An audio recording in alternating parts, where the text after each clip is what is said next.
వీడియోనా తెలంగాణ అడ్వకేట్స్గా మొన్న రంగారెడ్డి జిల్లాలోని చేవెళ్ళ కాన్స్టిట్యుయెన్సీలోని కేతిరెడ్డిపల్లెలో ఉండేటటువంటి యువ మహిళా న్యాయవాదిని హత్య చేయడాన్ని తెలంగాణలో ఉన్నటువంటి న్యాయవాద సమాజం అంతా కూడా ఖండిస్తున్నాం.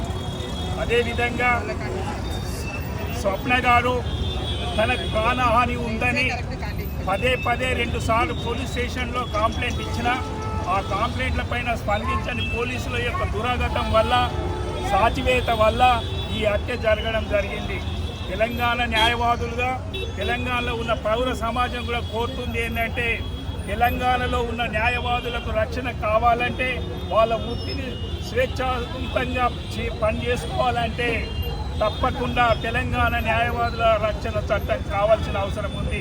గత 10 సంవత్సరాల నుండి నెక్స్ట్ ఇయర్ అనుకుంటూ పోస్ట్పోన్ చేస్తున్నటువంటి కేంద్ర రాష్ట్ర ప్రభుత్వాలు స్పందించకపోవడం దురాదృష్టం.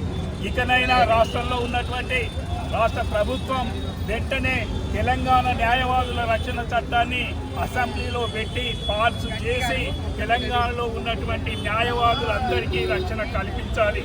అదేవిధంగా రక్షణ చట్టంలో SC/ST అట్రాసిటీస్ యాక్ట్లో ఏదైతే నాన్ బెయిలబుల్ ఏదైతే ఉందో ఆ సెక్షన్ ఇన్కార్పొరేట్